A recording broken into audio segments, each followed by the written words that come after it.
to the earth by its four corners, and it contained all kinds of four-footed animals, as well as reptiles and birds. Then the voice told him, "Get up, Peter, kill it and eat." 14, "Surely not, Lord," Peter replied. "I have never eaten anything impure or unclean." And the voice of God spoke to him a second time and says, "Do not call anything impure that I have made clean." And he had this vision and began to realize this night that what they had been taught all of these years, that was clean and unclean, God is coming now and saying, Gentiles and Jews are both my children. And you'll read, if you read other scriptures that I didn't include here, that it talks about that they came to a decision that God was telling them, eat whatever you want to eat. And the reason this is because here's how the church started off. The church started off with only Jews being saved.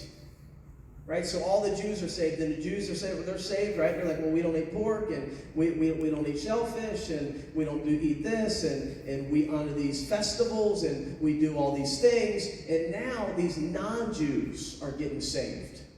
And it blows their mind. They're like, oh my goodness, we thought Jesus only came from the Jews. And they're like, no, he didn't come from the Jews. He couldn't just come from the Jews. Because look at all these Gentiles. They're saved. They're speaking in tongues. They receive the word. And if God is using them, then who are we to reject them? And they're like, cool, we got it. We're praising God. God's accepted them. They're like, but there's a problem. They're eating pork. There's a problem. They're eating shellfish. There's a problem. They don't honor the festivals. Oh, well, here's what we're going to do. We're going to tell them that if they want to be a Christian, they need to start eating like us. Yeah. And then they said, well, hold on. If God called them while they ate pork, who are we to make them stop?